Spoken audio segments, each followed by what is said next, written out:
এই দেশ অন্য কারো দেশ নয়, দেশ মুসলমানদের দেশ। এই দেশের জন্য, স্বাধীনতার জন্য, সংগ্রামের জন্য রক্ত আমরা দিয়েছিলাম, জীবন আমরা দিয়েছিলাম, আন্দোলন আমরা করেছিলাম।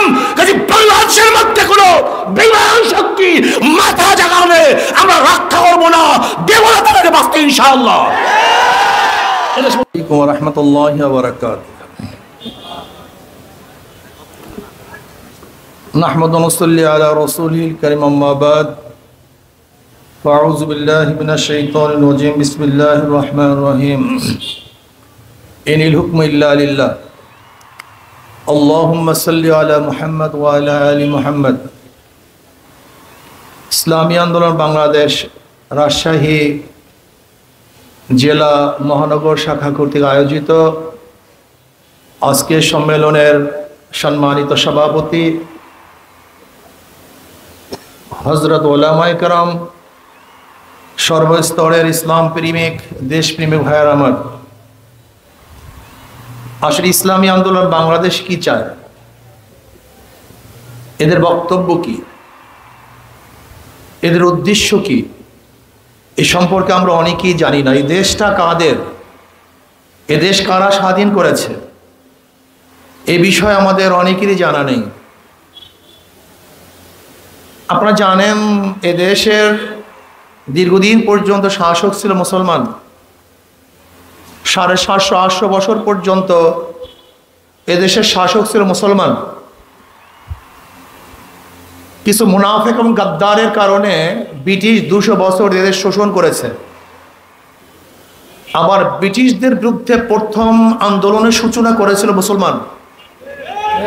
আপনারা জানেন, 1803 ঈসাই সালে ব্রিটিশ যখন দিল্লি দখল করে তৎকালীন জাফরের থেকে, ওই সময় শাহ ওলিউল্লাহ মুহাদ্দিস দেহলভী রহমাতুল্লাহ আলাইহির বড় সন্তান শাহ আব্দুল আজিজ সাহেব রহমাতুল্লাহ আলাইহি ঘোষণা দিয়েছিলেন, আজকের থেকে পাক ভারত উপমহাদেশ দারুল ইসলাম নয়, দারুল হরব। ব্রিটিশদের বিরুদ্ধে আন্দোলন করা প্রত্যেকটা মুসলমানদের জন্য ফরজ। ওই 1803 ঈসাই সালের ঘোষণার থেকেই ব্রিটিশ বিরোধী আন্দোলনের সূচনা হয়েছিল। সবচেয়ে বেশি রক্ত দিয়েছে মুসলমান, আপনারা জানেন কি জানেন না? ইন্ডিয়ান গেটের মধ্যে ব্রিটিশ হটাও আন্দোলনে যারা জীবন দিয়েছে তাদের নাম লেখা আছে। গিয়ে দেখেন সেখানে মুসলমানদের সংখ্যা কত বেশি। সর্বপ্রথম ব্রিটিশ হটাও আন্দোলনে জান দিয়েছে মুসলমান, আন্দোলন করে মুসলমান। পরবর্তীতে অন্য অন্য সম্প্রদায়ের লোক সম্পৃক্ত হয়েছে, কিন্তু সূচনায় ছিল তারা।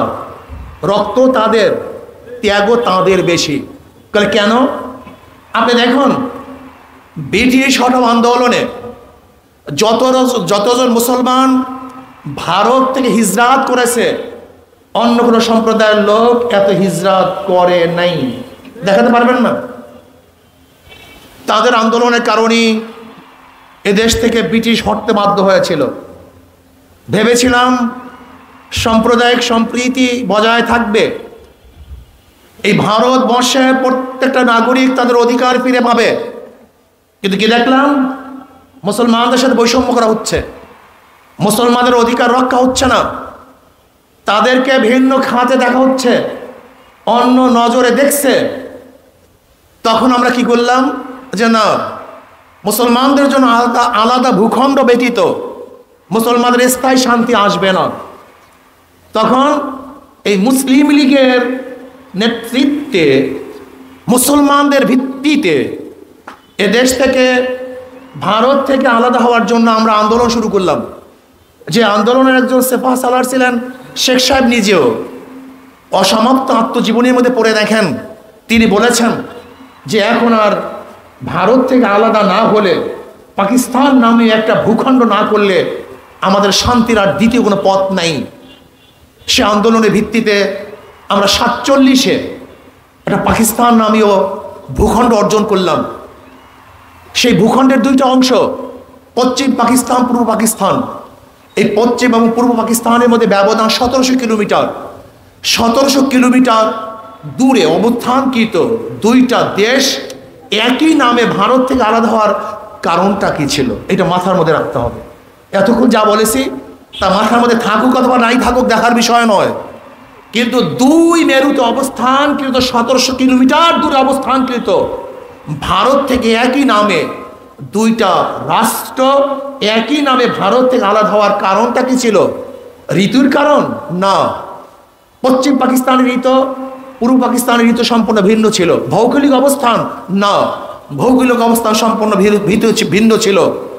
ভাষার কারণে না, ওদের ভাষা আমাদের ভাষা সম্পূর্ণ ভিন্ন ছিল, সংস্কৃতি ভিন্ন, সব কিছু ভিন্ন হওয়া সত্ত্বেও কেন আলাদা হয়েছিলাম? শুধু একটা পরিচয়ের কারণে, অন্য কোনো পরিচয় না, শুধু একই কারণে, সেটা হলো এই, ওরা সংখ্যাগরিষ্ঠ মুসলমান, আমরা সংখ্যাগরিষ্ঠ মুসলমান। কাজে এই দেশ মুসলমানদের দেশ, অন্য কারো দেশ না। এই দেশ অন্য কারো দেশ নয়, দেশ মুসলমানদের দেশ। এই দেশের জন্য, স্বাধীনতার জন্য, সংগ্রামের জন্য রক্ত আমরা দিয়েছিলাম, জীবন আমরা দিয়েছিলাম, আন্দোলন আমরা করেছিলাম। কাজে বাংলাদেশের মধ্যে কোনো বেঈমান শক্তি মাথা জাগালে আমরা রক্ষা করবো না, দেব না তাদের বাঁচতে ইনশাআল্লাহ। এদেশ মুসলমানদের দেশ, অন্য কারো দেশ না। শোনেন, খুব ভালোভাবে বোঝেন, আজকে আমরা কি দেখেছি? দেশ মুসলমানদের। আবার যখন দেখলাম পশ্চিম পাকিস্তানিরা আমাদের অধিকার রক্ষা করছে না, বৈষম্য করছে, চাকরি ওদের বড় চাকরি, ছোট চাকরি আমাদের, ধনী ওরা, গরিব আমরা, ইন্ডাস্ট্রিজের মালিক ওরা, শ্রমিক আমরা। আমরা কি করলাম? বৈষম্য দেখে আবারও তাদের বিরুদ্ধে অস্ত্র ধারণ করলাম। না, আমরা স্বাধীনতা চাই। কেন স্বাধীনতা চেয়েছিলাম জানেন কি আপনি? জানেন না। যে স্লোগান আপনারা শুনেন, সেই স্লোগানের ভিত্তিতে দেশ স্বাধীন হয় নাই।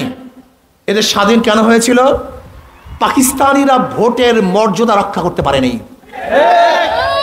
70 নির্বাচনে আওয়ামী লীগ সংখ্যাগরিষ্ঠ ভোট পেয়েছিল, তারা সরকার গঠন করবে। যখন পশ্চিমারা সংখ্যাগরিষ্ঠ দলকেও সরকার গঠন করতে বাধা দিয়েছে, ভোটের মর্যাদা দিতে পারে নাই, তখন এদেশের মানুষের যা কিছু আছে তা নিয়ে ঝাঁপিয়ে পড়ছে, আন্দোলন করছে, সংগ্রাম করেছে। আমি আওয়ামী লীগ সরকারকে বলবো, পাকিস্তানিদের বিরুদ্ধে ওরা ভোটের অধিকার রক্ষা না করার কারণে, মর্যাদা না দেওয়ার কারণে এদেশের মানুষের কাছে যা কিছু ছিল তা নিয়ে ঝাঁপিয়ে পড়ছে। আজকে আওয়ামী লীগ সরকার ভোটের মর্যাদা রক্ষা করতে পারছে না, ভোটের মর্যাদা দিতে পারছে না।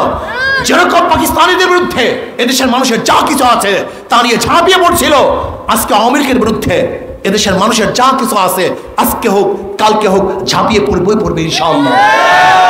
প্রিয় ভাইয়ের আমার, আজকে দেশের অবস্থা কি জানেন? খবর রাখেন, শুধু উন্নয়ন, রাস্তার উন্নয়ন, রাস্তার উন্নয়ন করেছেন, মর্যাদার উন্নয়ন কি করেছেন? আপনি রাস্তাকে সুন্দর করেছেন, কিন্তু চরিত্রের অবস্থা কি করেছেন? আজকে আপনি রাস্তাঘাটের উন্নয়নের অবস্থা দেখেন, কিন্তু পাসপোর্টের মর্যাদার অবস্থাটা কি? বাংলাদেশের পাসপোর্ট যদি কোনো বিদেশের মানুষ দেখে, থুক মারে, সন্ত্রাসী এলাকার লোক, এরা সন্ত্রাসী, এরা কি? কারণটা কি? আজকে বাংলাদেশের কোনো মানুষের সম্মান নাই, ইজ্জত নাই, মর্যাদা নাই। যদি পাকিস্তানিরা আমাদের সাথে বৈষম্য করার কারণে, চাকরি না দেওয়ার কারণে ওদের বিরুদ্ধে আন্দোলন করি, তাহলে আজকে চাকরি কি বাংলাদেশের জনগণের হয় না আওয়ামী লীগের হয়? কথা বলেন না কেন? তাহলে আজকে আন্দোলন করবেন না কেন? আজকে ধনী কি বাংলাদেশের জনগণ হয় না আওয়ামী লীগ হয়? আন্দোলন করবেন না কেন? আজকে ইন্ডাস্ট্রিজের মালিক কি আওয়ামী লীগ হয় না বাংলাদেশের জনগণ হয়? তাহলে আন্দোলন করবেন না কেন? আজকে হাজারো অন্যায় করে বুক ফুলিয়ে হাঁটে আওয়ামী লীগের লোক না জনগণ? আজকে ইউনিভার্সিটির মধ্যে স্বামীর সামনে স্বামীকে বেঁধে রেখে স্ত্রীকে ধর্ষণ করে এদেশের জনগণ না আওয়ামী লীগ? আজকে 100 ধর্ষণের পরে সেঞ্চুরি পালন করে এদেশের জনগণ না আওয়ামী লীগ? আজকে টেন্ডারবাজি করে এদেশের জনগণ না আওয়ামী লীগ? এদেশের আজকে 15 বছরের মধ্যে প্রায় 10 লক্ষ, কোন রিপোর্টের মধ্যে 14 লক্ষ কোটি টাকা, 14 লক্ষ কোটি টাকা পাচার করেছে জনগণ না আওয়ামী লীগ? আজকে ব্যাংকে দেউলিয়া করেছে জনগণ না আওয়ামী লীগ? আজকে কি দেখেছি? আজকে খুনের পরে কোনো বিচার নেই। কারণটা কি? এদেশের অবস্থাটা কি? কি চলতেছে? না, এই অবস্থায় দেশ চলতে দেওয়া যায় না, এই দেশ চলতে পারে না। প্রত্যেকটা মানুষের মর্যাদা আছে। যদি আজকে আওয়ামী লীগ করেন, হাজারো খুন করবেন, আপনি মুক্তি পেয়ে যাবেন। আওয়ামী লীগ করবেন না, কোনো দোষ না করলেও আপনাকে যে কোনো কেসে ফাঁসানো হবে। এটার নাম বিচার? এটার নাম ব্যবস্থা? এর নাম শান্তি? এর জন্য কি দেশ স্বাধীন করেছিলাম? এর জন্য কি আমাদের মানুষগুলো রক্ত দিয়েছিল? এই জন্য আমাদের মানুষকে জীবন দিয়েছিল না। আজকে মুখের মধ্যে তালাবদ্ধ করেছি, কেউ কথা বলতে পারছে না। আজকে কানের মধ্যে আঙ্গুলি দিয়েছি, কেউ কোনো কথা শুনতেছে না। আর চোখকে অন্ধ করে ফেলেছি, কেউ কিছু দেখতে পারবে না। এর নাম কি দেশ? এটা দেশ হতে পারে না, এটা দেশ হতে পারে না। প্রিয় ভাইয়েরা আমার, আসুন ঐক্যবদ্ধভাবে এই জুলুমের বিরুদ্ধে আন্দোলন করতে হবে, সংগ্রাম করতে হবে, মাথা উঁচু করে দাঁড়াতে হবে, বুক ফুলিয়ে হাঁটতে হবে, প্রত্যেকের অধিকার দিতে হবে। আজকে শ্রমিকদের অধিকার নেই, গরিবদের অধিকার নেই। আজকে হাজারো গরিব মানুষ ক্ষুধার তাড়নায় তার বাচ্চাকে বিক্রি করে দিয়েছে। এই বাংলাদেশের ঘটনা। আজকে হাজারো মানুষ ক্ষুধার তাড়নায় ডাস্টবিনে কাক কুকুরের সাথে খাবারের জন্য লড়াই করছে। আজকে আমরা কি দেখেছি? হাজারো বাংলাদেশের মানুষ চিকিৎসার অভাবে ধুকে ধুকে মরছে। আজকে বাংলাদেশের মানুষ খোলা আকাশের নিচে ঘুমাচ্ছে। আজকে হাজারো মানুষ বস্ত্রহীন। আজকে আমাদের বাচ্চারা শিক্ষা গ্রহণ করতে পারছে না। মর্যাদা নাই, অধিকার নেই। একদল মানুষ তো ধনীর পর ধনী হচ্ছে, আর একদল মানুষ গরিবের পর গরিব হচ্ছে। আজকে কয়েকজন মানুষের কাছে গোটা বাংলাদেশের অর্থনীতি, কয়েকজন মানুষের কাছে গোটা বাংলাদেশের টাকা, তারা ব্যাংকে লুটে ফুটে খেয়ে ফেলছে। এরকম দেশ চলতে পারে না। সব জায়গায় সিন্ডিকেট। আজকে যাবেন কোর্টের মধ্যে, সেখানে সিন্ডিকেট। আজকে আমরা কি দেখেছি? বেনজির সাহেব, যার অস্ত্রের মাথায় আওয়ামী লীগ ক্ষমতা এসছে, সেই বেনজির সাহেবের আজকে টাকার পাহাড় আর পাহাড়, টাকার পাহাড় আর পাহাড়। আমরা কি দেখেছি? ভূমিমন্ত্রী, যে দেশের ভূমিমন্ত্রী ছিল, আজকে বিদেশে তার টাকার কোনো অভাব নেই। এর কারণটা কোথায়? আমাদের টাকা লুট করছে ওরা, আমাদের টাকা আত্মসাৎ করছে ওরা, আমাদের টাকা ডাকাতি করছে ওরা। এরকম দেশ চলতে পারে না। যেখানে যাবেন আপনার কোনো সম্মান ইজ্জত নেই।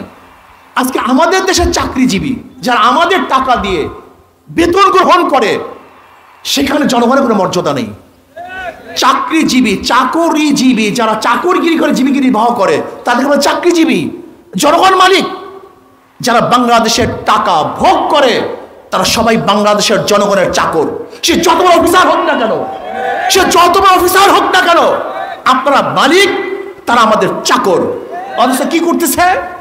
আজকে মালিকদের সাথে চাকরের চেয়েও খারাপ ব্যবহার করা হচ্ছে। এর কারণটা কোথায়? এর কারণটা কি?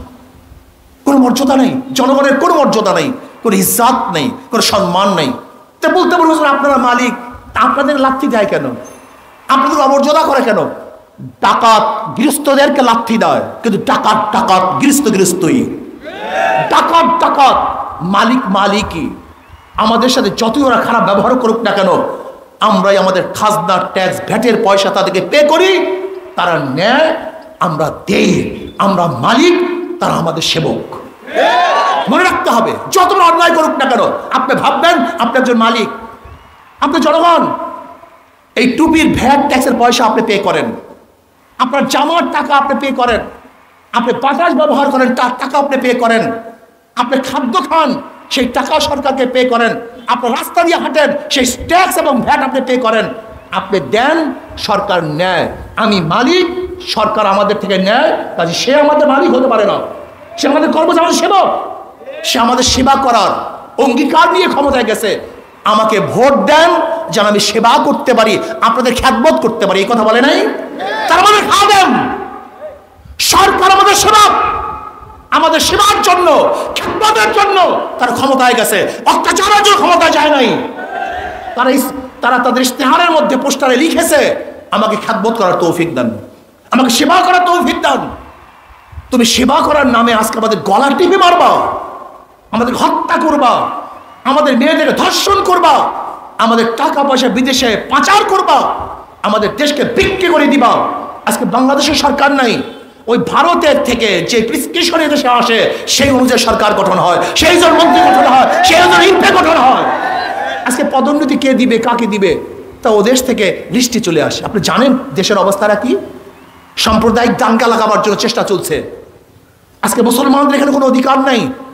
মুসলমানরা ছাগলের 3 বাচ্চারা 3 নম্বর বাচ্চাও না। যে মুসলমানদের জন্য দেশ স্বাধীন হয়েছিল, সেই নওয়াব সলিমুল্লাহ নিজের দানকৃত শত শত একর জমির মধ্যে ইউনিভার্সিটি করেছিল নওয়াব সলিমুল্লাহ। সেই নওয়াব সলিমুল্লাহর ইউনিভার্সিটি তার আলোচনা নেই, কিন্তু যে রবি ঠাকুর 41 বার ঢাকা ইউনিভার্সিটি বন্ধ করার জন্য জনসভা করেছিল, ব্রিটিশদের কাছে দরখাস্ত করেছিল, সেই রবি ঠাকুরের সেখানে সম্মান ইজ্জতের কোনো অভাব নাই। কিন্তু যে নওয়াব সলিমুল্লাহ ইউনিভার্সিটির জায়গা দান করেছিল, বুয়েট মেডিকেল কলেজ এবং ঢাকা ইউনিভার্সিটির একক জমি হলো সব নওয়াব সলিমুল্লাহর, তার কোনো আলোচনা নেই। আজকে সেনদের সব হল থাকবে, কিন্তু নজরুল ইসলাম নামে কোনো হল সেখানে থাকতে পারবে না। যে ইউনিভার্সিটির সামনে রব্বি জিদ্দি এলমা একসময় লেখা ছিল, সেই রব্বি জিদ্দি এলমাও তুলে দেওয়া হয়েছে। আজকে শিক্ষার অবস্থা কি দেখেছেন? আপনি দেখেছেন? আজকে প্রেম প্রীতি শিক্ষা দেওয়া হচ্ছে। হাত ধরিয়া কিভাবে বন্ধুর সাথে হাঁটবে সেটা বইয়ের মধ্যে লেখা হচ্ছে। যদিও মার চুমা তুমি গ্রহণ করো, কিন্তু বন্ধু চুমা না দিলেও, চুমা গ্রহণ না করলেও তার হাত ধরে হাঁটতে তো কোনো আপত্তি নেই, এই বইয়ের মধ্যে শিক্ষা দেওয়া হচ্ছে। আপনি কি জানেন পিরিয়ডের সময় মেয়েদের পিরিয়ডের সময় তাদের কাপড় কোথায় রাখবে, কিভাবে রাখবে, তাও বইয়ের মধ্যে আলোচনা করা হয়েছে। আপনি জানেন অবস্থাটা কি? গায়ের হলুদে কিভাবে নৃত্য করবে, কিভাবে ডান্স দিবে, কোমর কিভাবে ঢুলাবে, মাথা কিভাবে ঝাঁকাবে, তাও শিক্ষা দেওয়া হচ্ছে এবং প্র্যাকটিক্যাল। ইসলাম বলতে কিচ্ছু নেই, সব জায়গায় ইসলাম মুচার চক্রান্ত চলতেছে, ইসলামী ইতিহাস উঠে এলা হচ্ছে।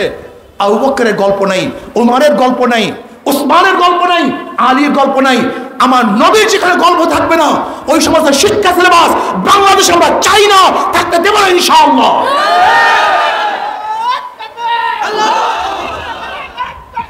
ভাইয়ার আমার কাজে আমি সরকারকে বলবো, এই দেশ শাহ মাকদুমের দেশ, এই দেশ শাহ জালালের দেশ, এই দেশ শাহ আলীর দেশ, এই দেশ সাবিজুর রহমানুল্লাহর দেশ, এই দেশ শামসুল হক ফরিদপুরের দেশ, এই দেশ সৈয়দ ইসহাকের দেশ, এই দেশ শহীদ ফজলুল করিমের দেশ। কোন বাতিল দেশে থাকতে পারবে না ইনশাআল্লাহ। এজন্য আসুন আত্মকলহ ভুলে গিয়ে ঐক্যবদ্ধ হয়ে এই জালিমের বিরুদ্ধে আন্দোলন করতে হবে, সংগ্রাম করতে হবে।